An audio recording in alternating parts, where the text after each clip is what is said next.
forgot you're the mayor. That's right. I was so confused. I totally forgot. We need someone to take a picture of this. It's a big day. I love it. All right. Welcome, everybody. It is the Municipal Building Authority of Murray City, Utah. I'm calling this meeting to order. We have minutes to approve from September 20th, 2022. I would take a motion if there's no corrections. I move to approve the minutes of the Municipal Building Authority, September 20th, 2022. I second. All in favor? Aye. Excellent. All right, business items. First up, election of Municipal Building Authority Board of Trustees for the year 2023. Would someone make a nomination? I nominate the City Council as the Board of Trustees. Excellent. Is there a second? I second. All in favor? Aye. Any opposed? Okay. All right, then election of Municipal Building Authority Board officers for the year 2023. We've got president to start. Is there a nomination? I'd like to nominate for president Gary Harakasi. Is there a second? That was my nomination. Amazing. Good news. All right, do we need to do the vote for each of these or just the end? Okay, great. And then we have, after president, was there vice? Is that correct? Vice president, is there a nomination? I nominate Rosalba Dominguez as vice president. I decline. All right, is there another nomination? I'll nominate Pam Cotter as vice president. Excellent. All right, and then secretary, is there a nomination? I nominate for secretary treasurer Rosalba Dominguez. I decline. I nominate Diane Turner for secretary. Excellent, and she is unable to decline, so that's good news for all of And us. better. All right. So now we have consider a resolution of the Municipal Building Authority of Murray City adopting the regular meeting schedule. Oh, sorry. Nope, we have to vote on that first. Consider a resolution of the Municipal Building Authority of Murray City electing trustees and officers for the calendar year. Will someone make a motion for what we just discussed? I'll make a motion that we adopt the slate of elected as noted. Excellent. Is there a second? I second it. All in favor? Oh, wait, do we roll call this one? We roll call this one. Ms. Cotter. Aye. Ms. Dominguez. Aye. Mr. Harakasi. Aye. Ms. Martinez. Aye, thank you. All right, now let's consider a resolution of the Municipal Building Authority of Murray City. We need to adopt the regular meeting schedule for the calendar year of 2023.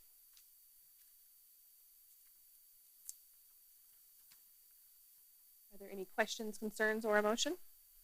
I'll make a motion that we adopt the Municipal Building Authority of Murray City regular meeting schedule for calendar year 2023. Is there a I second? second it. All right, and roll call. Ms. Cotter. Aye. Ms. Dominguez. Aye. Mr. Harakasi. Aye. Ms. Martinez. Aye. Thank you, everyone. And with that, this meeting is adjourned. Thank you, thank you. With 2 minutes to spare. All right, in 2 minutes, we'll start the committee of the whole.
Okay, everybody, let's begin our committee of the whole.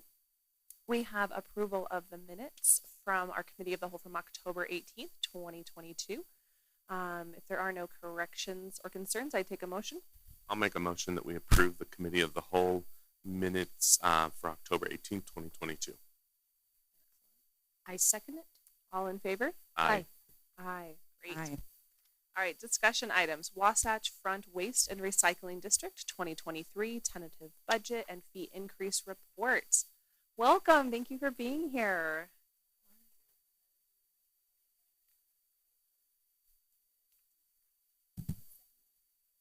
Perfect. Welcome, Pam and Paul. All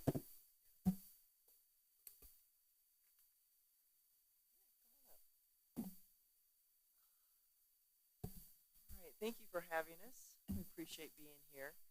We've been taking our show on the road, visiting all the municipal councils in the district, all 14, and happy to be here with Murray City. And as you may know, we service about 2,800 homes in Murray City that are in the annex portion of the city, but still within our district. And I do have to say that this report, having the word tentative in it, is out of date already, because we did have our public hearing last night, and the board did adopt the 2023 budget and the fee increases that were associated with that. And I'm going to get through the report to give you all the details of the why we needed to raise rates. So I will just start off and, okay, I think, here we go. There we go. So to talk about our budget priorities, we as staff started working with the board, looking at future cost projections. And just so you know, we have not raised rates since 2018. It's been 5 years since we needed to pass on a fee increase to manage our increased costs for doing business. I think we can all understand that everything has gone up. The CPI is, I think, 8.7 or something of that nature. It's quite high. And Paul will get into the work of art that he put together on the next page, going through the 5 largest costing centers that we experience and how that's gone up and projected to go up in 2023. We started talking to the board about we either need to pass on a fee increase or we need to reduce services. And the residents in the district, and so you'll know all of our board members are residents in the district with the exception of a couple, but everyone comes to the table speaking on behalf of the residents that we service. And that was resoundingly, we do not want to reduce any of our services. So we're continuing on with weekly garbage, which we're mandated to provide. A garbage can for every home in the district. That's under state statute and health code. And then health code also says we have to go by and pick up that can, or at least go by the home and provide that service weekly. We also provide a weekly recycling collections, which our residents have said they want to keep. We have seasonal services with the central leaf bag collections, curbside Christmas tree. We have central glass collections that we provide with 7 sites throughout the district. We also provide a curbside glass subscription, but that's not part of this monthly fee, but I did want to kind of put a plug in for that. Discount trailer rental for bulk and green waste, and I think, I did something. There we go. I think that the city does provide your own green waste trailers for residents to rent that are in the other portion of the city. And then we also offer a bulk cleanup. We do have some fee increases associated with those, which are $15 for the bulk trailer, moving from 175 to 190, and that's parked on the resident's property for 4 days, and they can load it up and we'll haul it off to the transfer station or the landfill. We have the green program, same thing, 4 days. That's moving from $45 to $55. And these fee increases, by the way, will start January 1. We're on a calendar year budget.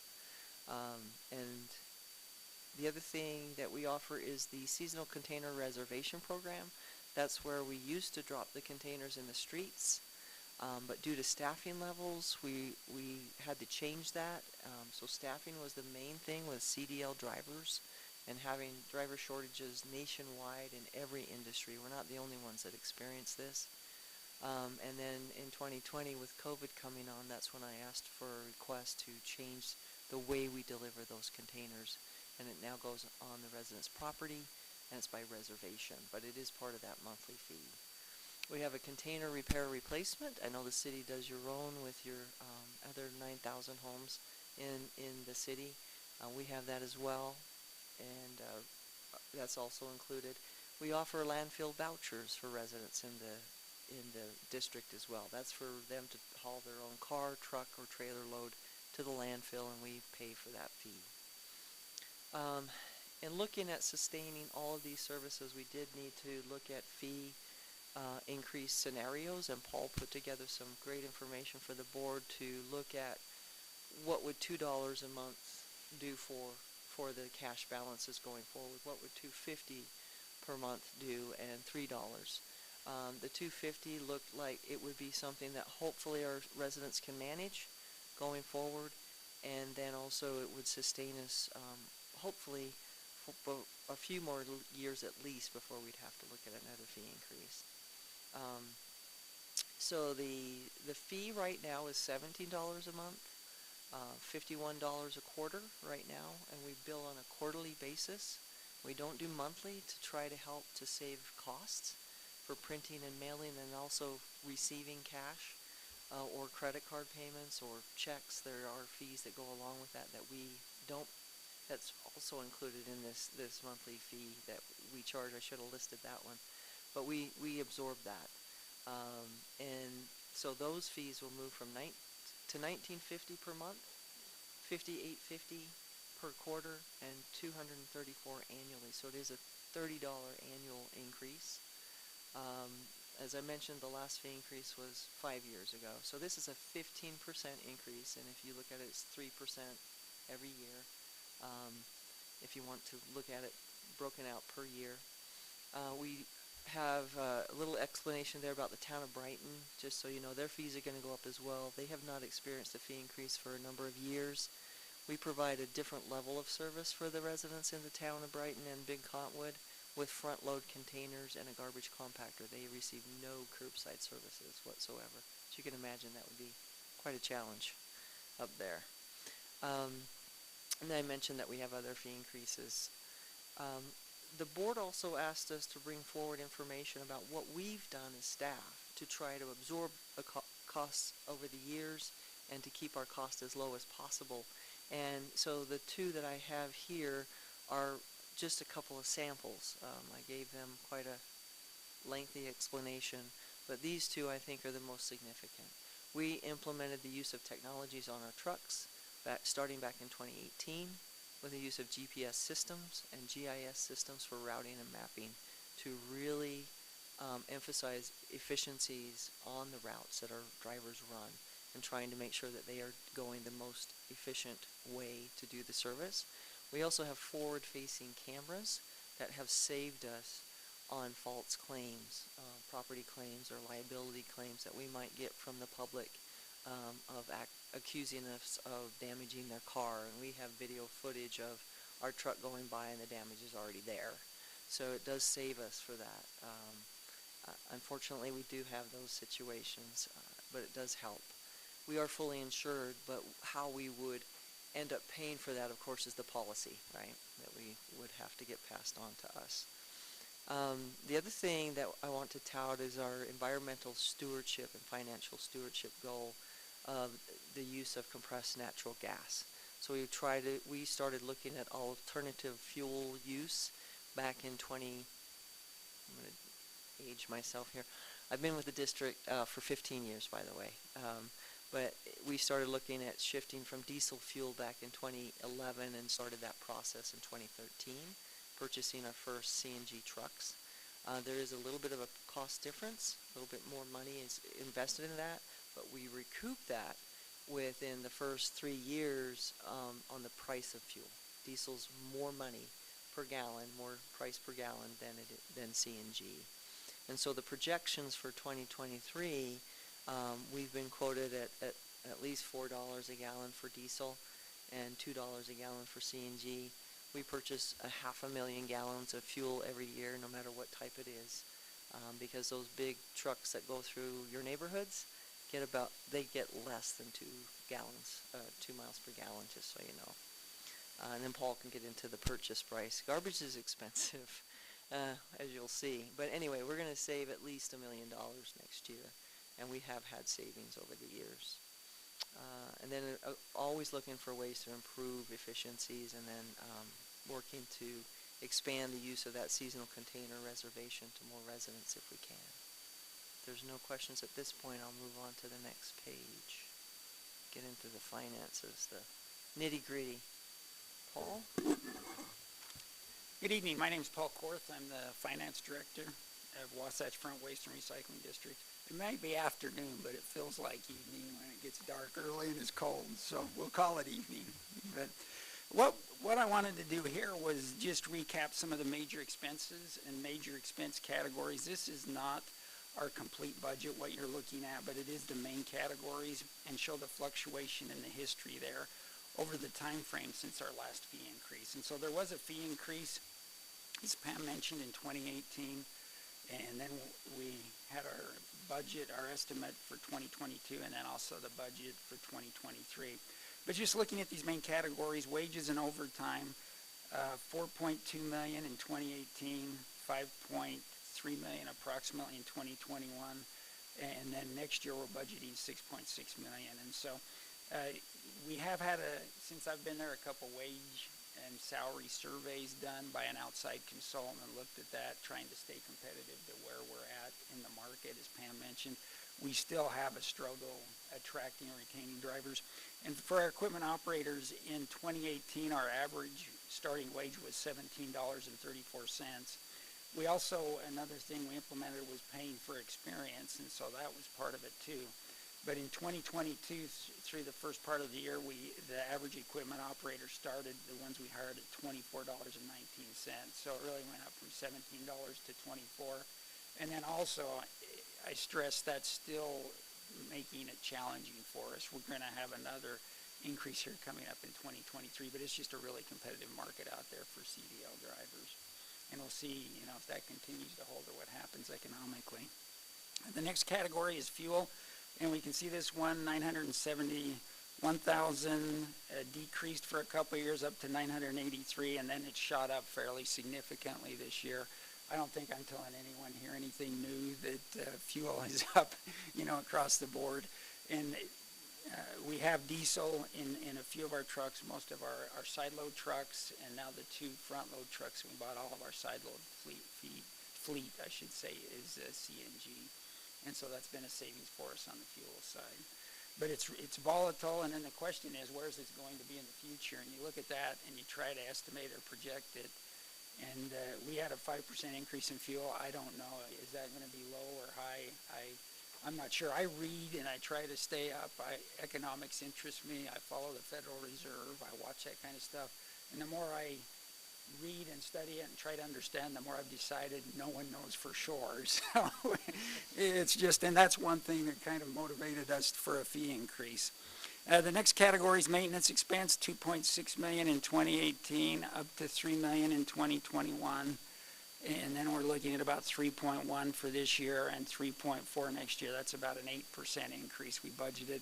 We talked with our provider, and they were anticipating that and think that's an accurate number. A lot of that's parts and freight for the parts, and then also their labor issues and increasing wages too, as far as from their viewpoint. The disposal fees, I included this in here even though it hasn't increased much. In fact, we may have a slight increase this year, but I just wanted to show it. It's a main category. That's due to a couple reasons. Our tons have not increased. They increased, I think, in 2020 during the height of the pandemic, and then they've decreased just slightly, so we haven't had a significant increase in tons taken as far as refuse goes. And then also the other factor that's helped us is we got a contract with Salt Lake County. We dispose a lot of our refuse there, and if we take it to the landfill, we get a discounted rate, and that did help us out, reduce the overall cost of refuse. So for Salt Lake County, we take some of it to the transfer station and some of it to the landfill. And if we go to the landfill, we get a significantly lower rate, but we still want to take into account where we're picking it up at. We don't want to drive a lot of extra miles to get that extra rate, and then you've used up the benefit of it. So we do consider that. The next one to me is really interesting, recycling. $894,000 in 2018. We can see it went up to 1.3, about 1.1 million. Last year, 331,000. So just about $1 million decrease. This year, we've started to see an increase, a significant increase in recycling costs the last couple months. And this is just the cost that we pay the vendor to process it. The other recycling costs, for example, wages and overtime, fuel, and maintenance are in those categories. But this is the cost we pay. But that's one thing, I'm going to be conservative, and I see recycling and the potential for that to really change significantly and fluctuate, as we want to keep cash on hand and keep some cash reserves there to cover some of those swings.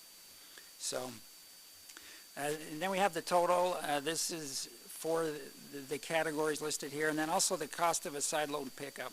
And this one's really interesting to me. Look, in 2018, it was $313,000. In 2021, $328,000. Really not much of an increase there. That's really reasonable.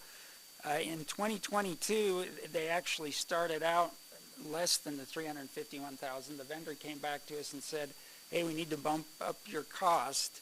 The cost we quoted you and agreed upon is not going to work for us. We went back to our board, had discussions, got that approved for $351,000. We had ordered 8 side load trucks approximately about a year ago.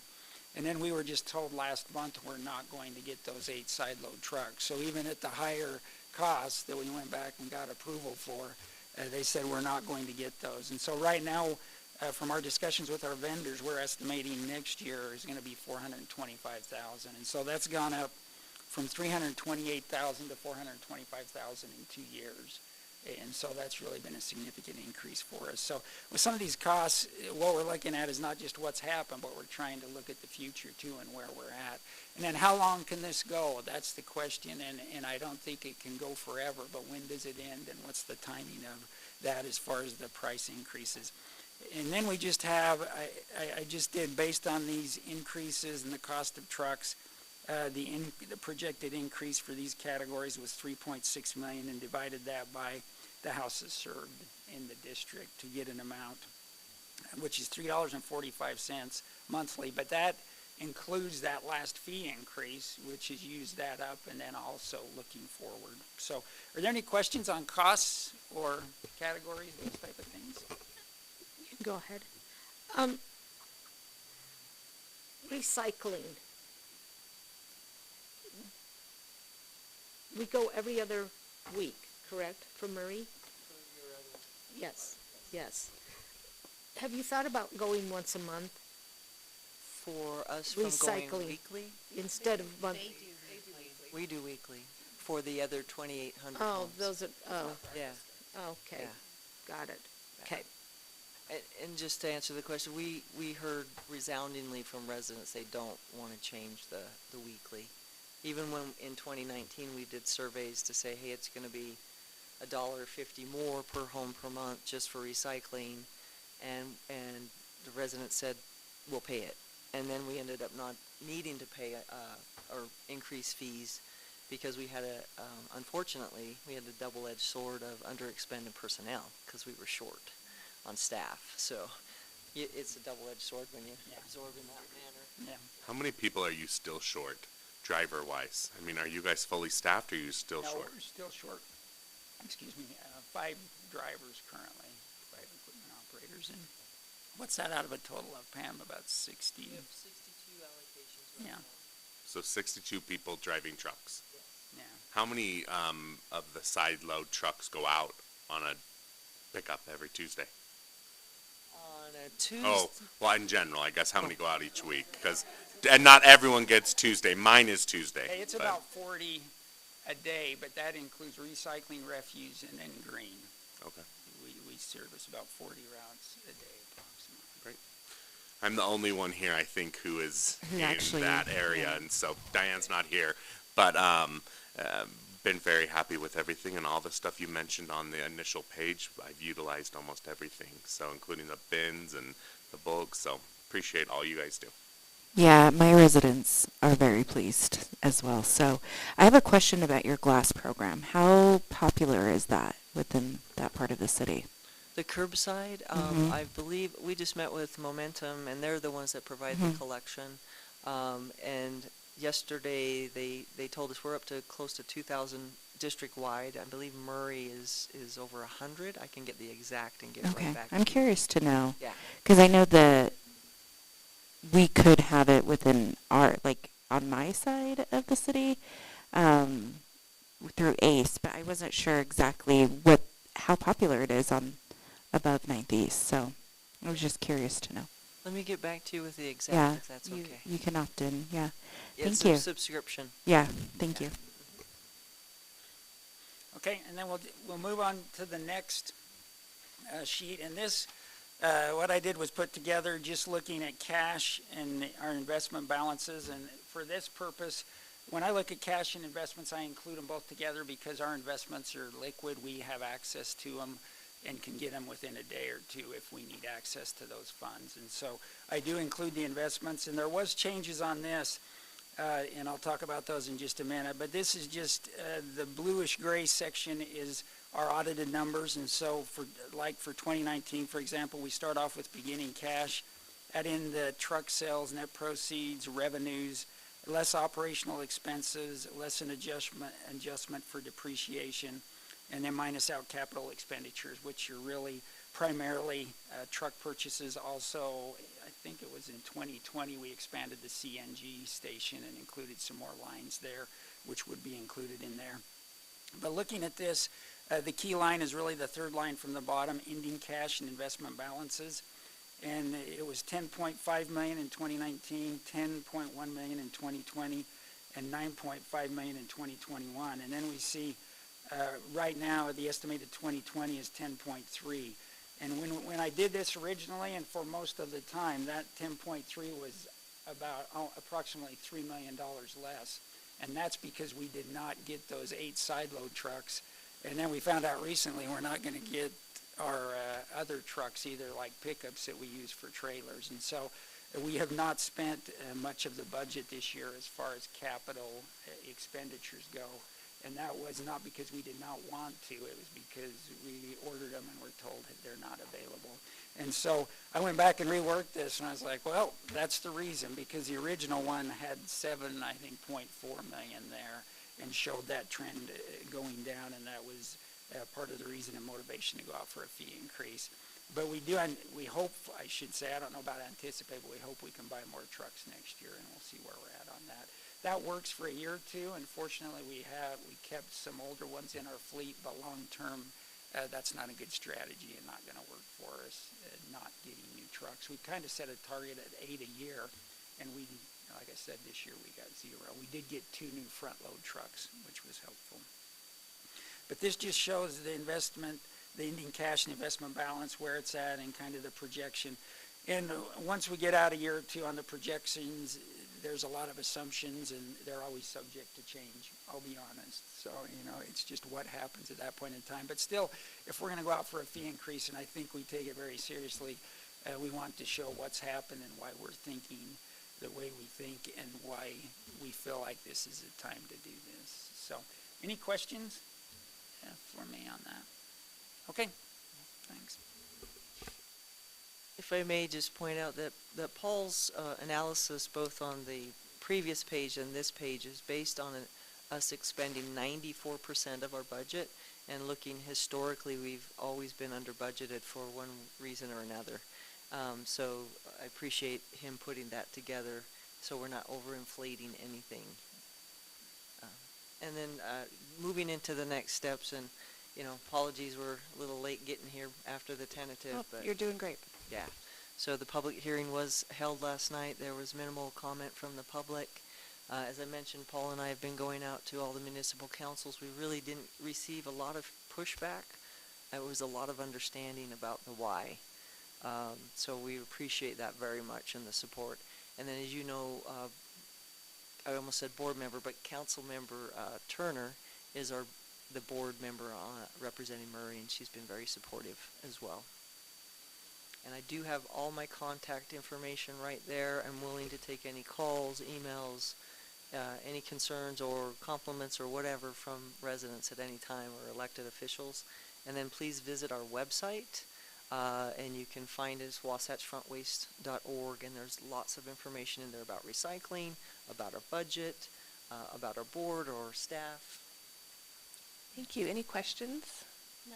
All right. Thank you, Pam and Paul, for being here and for all of that information. And like I said, nobody likes fee increases, but I think we all understand that it's just a tough time for that. So thank you. We appreciate you. Thank you. All right. Next up, discussion on an ordinance amending the general plan from low-density residential to neighborhood business and amends the zoning map from R18 to RNB for the property located at 97 West Winchester. Hi, Jared.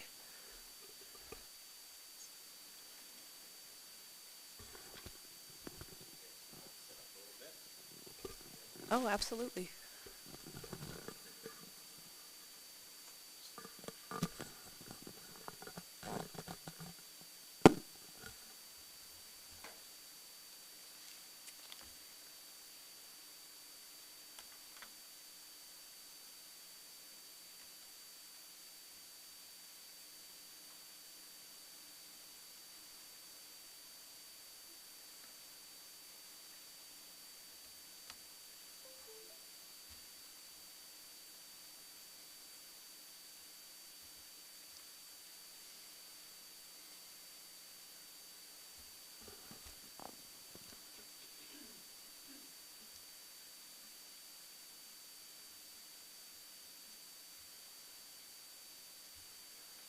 All right.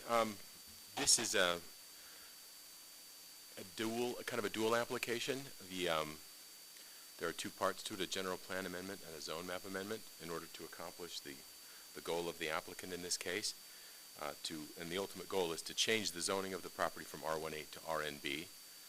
That's the purpose of the application. Just to give a little bit of background, this property, 97 West Winchester, is located kind of at the corner of Winchester Street and Malmstrom Lane. It comes off there. It's just under half an acre, currently used as it's a residential home that's been there for a number of years. As I said, it's a dual application because the zoning, as you can see, this is a section from the zoning map, shows that the property is in that R18 zone. As you can see across the street, this is the zone that they're seeking, RNB, residential neighborhood business, and they are different zones. This little tiny corner right here was just recently changed to RNB. It hasn't been updated in our zoning map yet, so it still shows as yellow. But that's pink as well, RNB zoning. The general plan right now, you can see that this side right here is all in that area for residential business, which is the category that supports that RNB zoning. And Malmstrom Lane right here, you can see, is in that low-density residential category. The applicant has asked, I'm going to stay on this for just a second. The applicant is seeking this change of zoning so that he can operate his property management business from this location. His intent at the moment, and this is all background information that's just interesting to have. It's not really pertinent to changing the zoning because you have to be okay with whatever could happen in the RNB zone, not just what his intent is, but I wanted to let you know. His purpose is to remodel the home interior-wise to use it as an office for his staff of 6 to 7 people. It's a property management company, not a maintenance company, so this is office work that they do. They handle billing and move-ins and move-outs for several properties that are owned, residential properties. And that would be his intent, not to remove the building, but that could happen in the future. So as we talk about that, the future land use designations that we just mentioned, again, that residential business that they're seeking would support that RNB zone, residential neighborhood business. Let's talk a little bit about that zone. The RNB zone is a specifically created zone to function as a transition or a buffer between between high traffic corridors, high volume corridors like Winchester Street and residential neighborhoods. So as you look at that mapping, you can see this is a pretty solid residential area, and Winchester Street is that volume.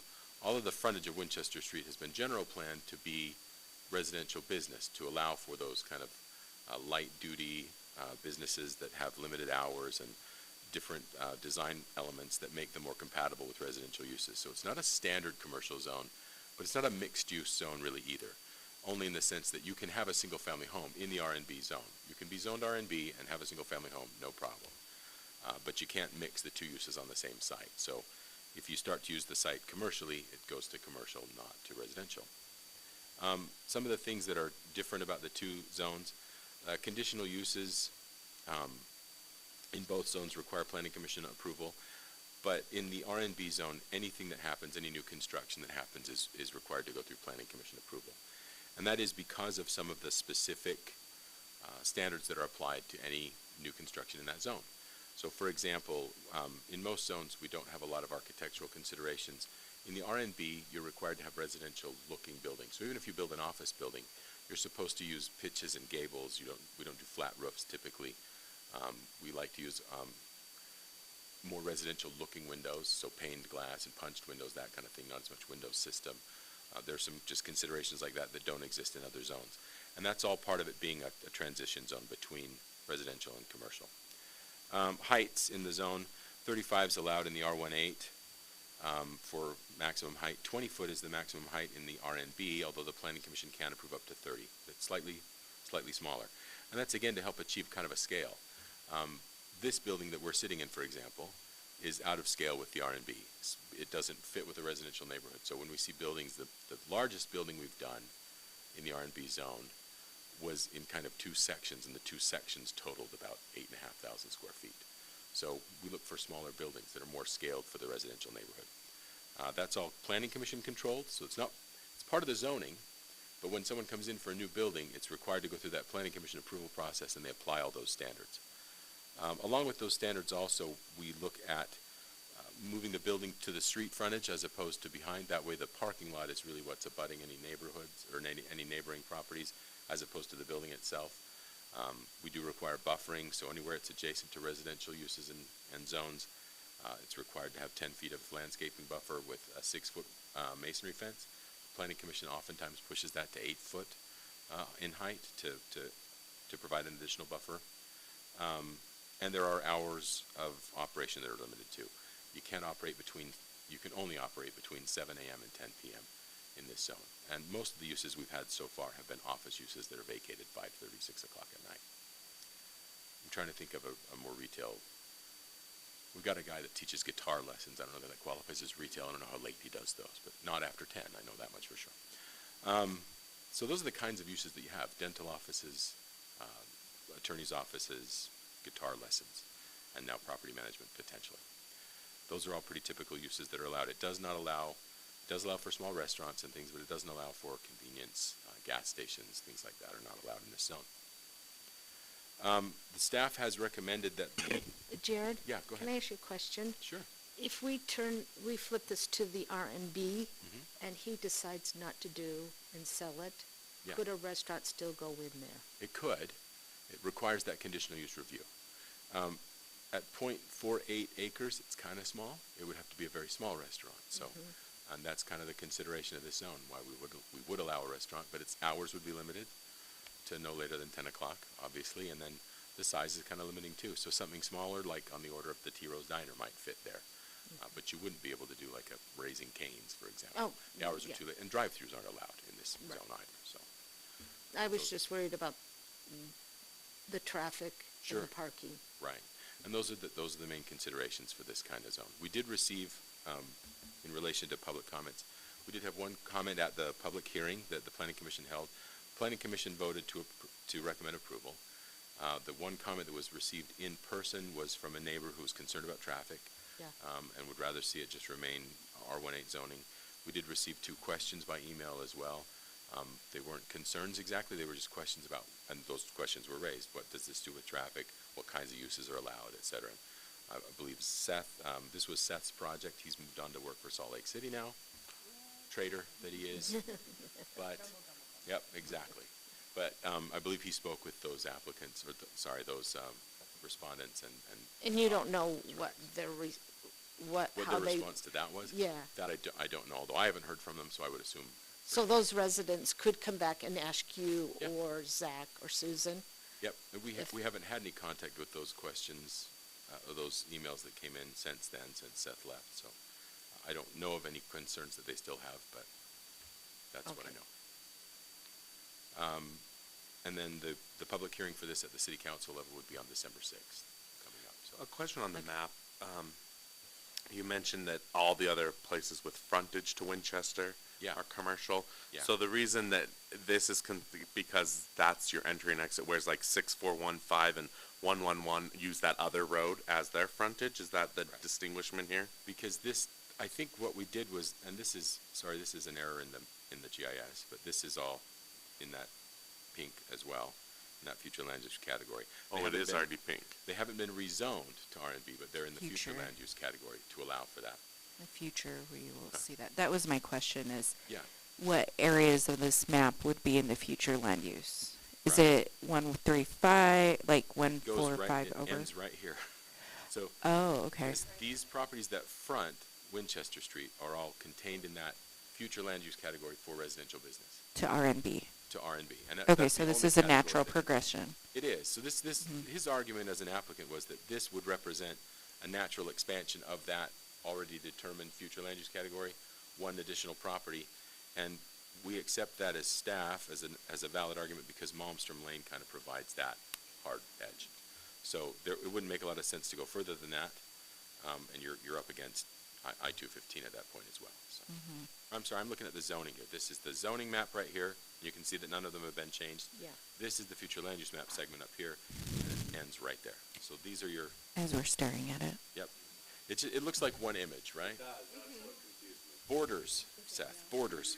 But anyway, so you're looking at the future land use map. These are all in the category to allow them to be supported to change to R&B. None of them have done so yet. Well, the north side has actually all been rezoned. Is there any lots that are for sale in that area already? Like, is a great question. 6415 for sale or 6427? I wish I knew. I don't know. I'm sorry.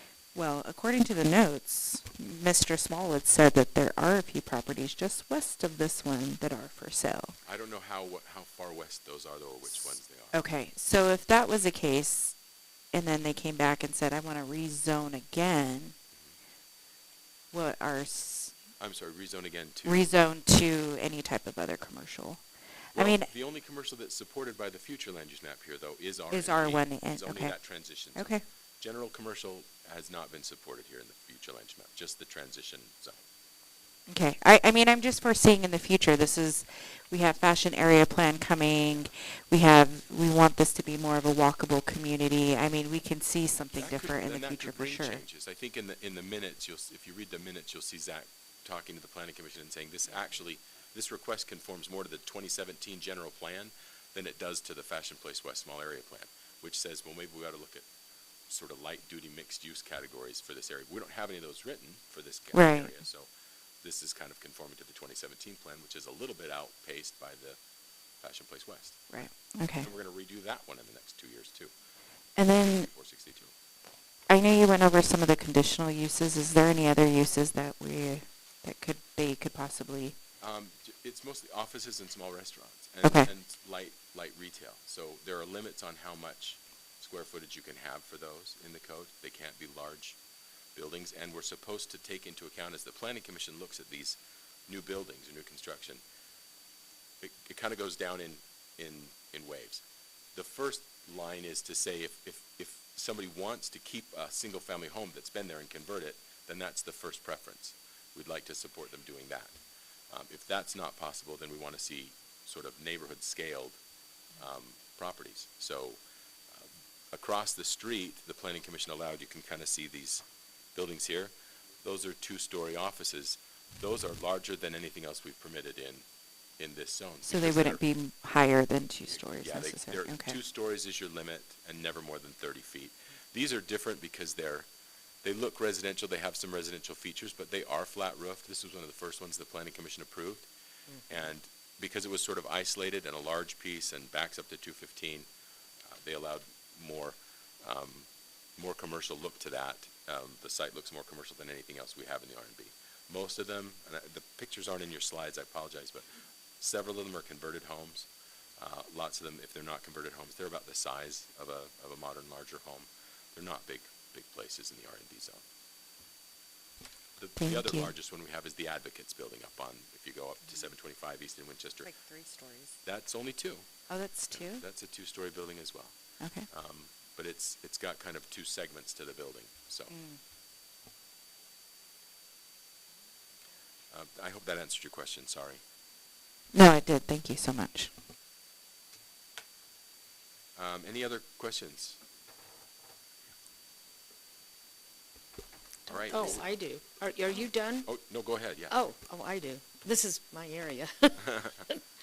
Okay, so is Mr. Henderson here? He is not. I spoke with him earlier. We had advised him that the public hearing was the 6th, and that's where we would expect him. Okay. That typically the council hasn't wanted to speak with the applicants during committee of the whole. So he had not planned on being here tonight, but he is planning to be here on the 6th. Okay. I just have some concerns on the size and what he could do eventually with that piece of property from reading the residents' comments. The size of the building, do you mean, or the? Yeah, and the buffering. Can you explain a little bit more to me on the buffering? Sure. So let me go back to the aerial. So the buffering requirements are anywhere, there's the mouse. Okay, got Anywhere it. where this property touches residentially zoned properties, we require that 10-foot buffer. Got it. So, and since none of these, this one is not in the R&B zone or future land use plan for the R&B zone, so this would be a 10-foot buffer and a Okay. 6 or 8-foot wall. Okay. This property is still in the R18 zone, although Okay. it's general plan for the future to be R&B, or so it could be R&B, but right now it's zoned R18, so we would buffer this with 10 feet and a 6-foot wall as well. So why couldn't he just turn that house and just keep it as a house? Like He could. So why is he looking at it to change to an R&B? Because he wants to run a property management office out of it. He can't run the business out of it as Got it. is.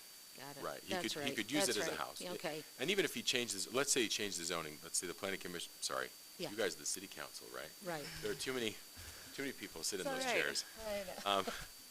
Let's say the city council approved this zone change and it was rezoned to R&B, and his plans changed and he decided he didn't want to use it for his office because it wasn't large enough or because the costs to, it can get costly to make the building code changes that have to be made to a building list to make it compliant for commercial use. Got it. And he changes his mind. He can still then use the property residentially. There's no prohibition on using property residentially, even when it's zoned R&B. So you could zone for R&B and have plans to change it 5 years down the road when the office market is better or whatever that might be. Okay. So there's nothing to keep him from doing it. I know it's not his plan, but there's nothing to keep him And from doing and is he? Have you had further conversation with him about trucks coming in? it. Like Yeah, he doesn't, this isn't the maintenance. okay, He's not so a maintenance not- company, he's a because management. that little piece of property that is right up against I-215. Yep, that's It right. says no parking in that area, even though residents do park in there. Yeah, I'm just concerned that if his people come in and yeah. will park over in that area when it says no parking, and Murray does own that piece of property, correct? Or is it UDOT? I do believe that this is right-of-way that's Murray's. I Okay. can't say that definitively, but that's my guess from the way the GIS is laid out. Okay, all right, But for parking and things like that, I did talk to him about that today. okay. He's not the maintenance kind of company, he's a management company. So basically what they do is they handle leases. They arrange the paperwork and leases and vet clients or vet tenants for a client who owns 7 or 8 properties, residential properties. And those clients will be coming into that area. They generally don't. Oh, they This don't? is- They handle everything over email and the phone. Every once in a while, someone has to come in to sign a lease here instead of a DocuSign, but very rarely. Clients coming to and from this property are not the plan dealer. This is just where they meet to do their work. Okay, and you said he's gonna have between 6 and? 6 and 7 people Okay, work for him. And so as you look at this property, I mean, there's going to be some changes he's going to have to make, obviously, to the surrounding Parking area. and landscaping That and looks the like, buffering. and some parking he'll need to put in there. Yeah, the site will have to be redone. In theory, though, under that zone, he can tear the building down and build something He could. that looks neighborhood-like. I mean, you had a description, but any changes substantial like that have to go through the planning commission? They do. Okay. Even the site, even if he kept the home exactly the same way Uh-huh. on the exterior, the site work that has to be done would still go through the planning. Still goes through the planning commission, okay. Because we have to look at where he parks. We have to park this building that he keeps. Yeah. And we put that parking in the back and redo the landscaping for the buffer in the front, et cetera. Okay. Hey, Jared. Yeah. The property right behind it, it looks like it's all one property. Here? Yeah, is that, oh, like, is it the same ownership? No, it's not. Okay, so there's a fence This there. is another, yeah, there's another Okay. owner back here at the end of Okay. Caleb. I saw the other ones do kind of extend, and I wasn't sure. Yeah, So I that's thought I would been- ask. That was likely carved off years ago and then they used Caleb Place to get to the property back there. I wish I had a Okay. more outside aerial, sorry about that. Fun times. Thank you, Jared. You bet. Any other questions? Thank you for taking my phone call yesterday or 2 days ago. I appreciate that. No problem. No Thanks. problem. And then, yeah, we did, so I don't know if I got to this part, but we are recommending approval. Did I say that? We're recommending. Yes, thank Right. you. Thanks, guys. Thank you, Jared. All right. That is it for our agenda. So if there are no objections, we are adjourned for this committee of the whole meeting. Thank you. Does the mayor off the record now that I've